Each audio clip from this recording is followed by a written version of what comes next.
Howdy folks, Doc here with Last Best Tool. And most people who appreciate knives go through knife phases. And there might be the phase that I'm going to call the Rambo phase, or maybe the Crocodile Dundee, or depending on how old you are, the Jim Bowie phase. And that's where you want a really big knife. They're a lot of fun, kind of supplement your axe, but then you often turn to the tactical phase, and that's where you get into something that's got a lot of, maybe a little bit more moving parts, more complex blade, something in desert tan, maybe not black. And you learn to do different things with the knives, but it's still not the most functional knife. It's got some very specific uses, and most of those uses we don't have off the battlefield. So then you turn to a survival knife, and a survival knife is often much more basic, but very strong. Getting into a little bit smaller knife, you see what's happening here. And that's because the smaller the knife, sometimes the more useful. It depends on what you're doing. Sometimes these supplement as hunting knives, but even the concept of a hunting knife is pretty convoluted. Maybe you enjoy actually using it, so you head down the Bushcraft route. And you get a Bushcraft knife, which is very much like a survival knife, only different somehow.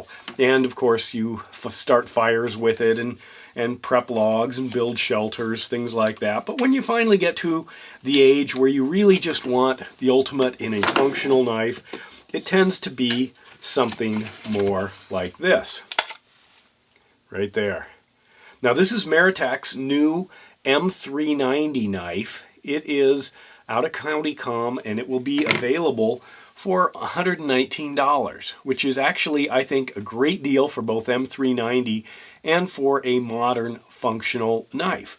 Now this one does come with some extra sets of scales. Now a scale is simply a cover that goes over the handle or the tang of the knife, and it comes with the wrenches to actually put those on, so you can mix and match them. Comes with black, comes with green, and comes with orange. Now you can see the shape of the blade. Highly functional, full belly, sharp tip, tip in line with the handle, jimping on the back of both the handle portion and the spine of the knife. Nice and thick, very robust blade with a large flat grind. Indexing points.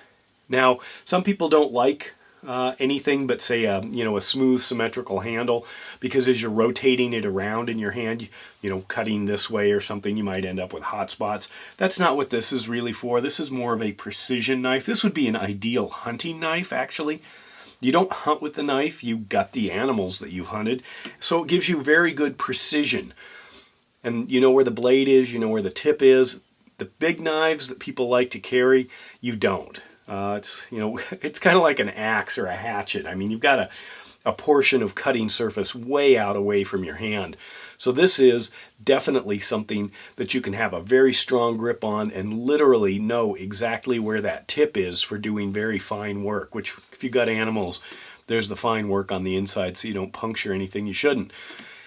2 torque screws. I'll show you what's underneath it. I'm going to use my little CountyComm brass. I just like that. That's good heft, and that spinning little tail cap, you can see that really spins. Just works out very well.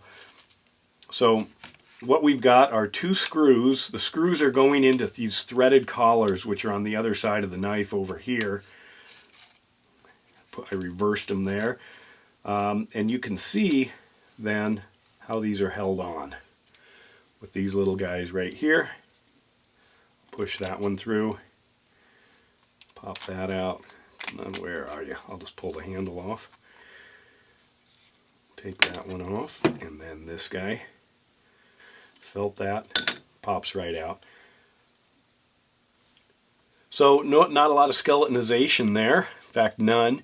That's good. Extra strength. The weakest point, or is generally the thinnest, which is right here. So you've got half an inch of M390 steel there. So you're not going to run into anything, especially with that thickness. And for the specs of the knife, right here, the overall length 7.3. You can see the hardness on this, quite hard. There seems to be a movement of going with harder and harder steels. Now that's obviously a double-edged sword, and what that means is the harder the steel, the better the edge retention, but also the better chance that you're going to struggle sharpening it when it does go dull. Now, a lot of knives are not really in need of sharpening. They're in need of honing, or running it on a steel or a ceramic just to realign the microscopic flakes of the blade, of the actual cutting grind.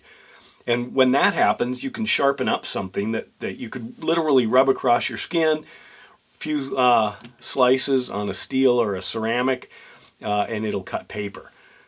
But to actually truly sharpen it, where you're removing the metal in order to put a new edge on, that takes a little bit more effort on the harder steels.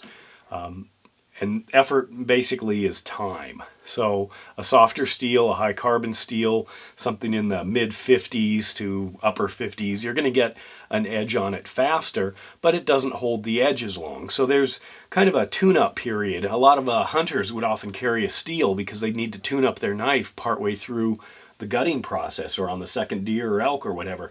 But in this case, you should be able to go through multiple animals without needing anything more than maybe a touch-up, and even then, maybe not. So, also with the handles, you can choose. Do I want to play that, Tactical Timmy there? Do I want to go Black Ops like that? Safety Sam right there. Do I want to do that? I don't know what I'm going to do. Probably go the orange so I can find it when I drop it.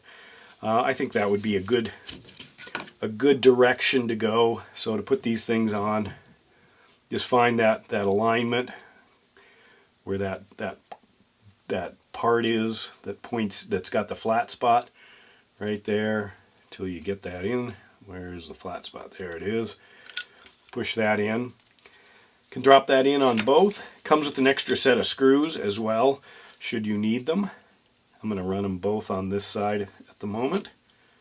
Line that up. There we go. Drop in the screws.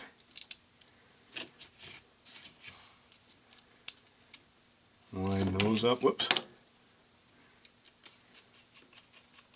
And then it cinches that down. If you want, you could put some oil or grease in there. It's not going to hurt anything. You can get moisture under the scales. If you do, then you end up with, the potential for some rust or corrosion. But then that's why you want such a nice steel. These are $120, actually under. They're $119. If you're a new customer, you might even get less. They are not available yet. They are taking emails, and we'll send out a notice when they are. But boy, that is just an outstanding knife. It does come with this Kydex sheath that has an omnidirectional belt clip on it, so you can use it through the belt or as a pocket carry, and you can move that around or take it off should you want that. Excellent design, excellent execution, just an outstanding knife for the price, especially if you compare it to some of the others in this, essentially this form, which would probably be like the Montana Knife Company's goats. They often are in this.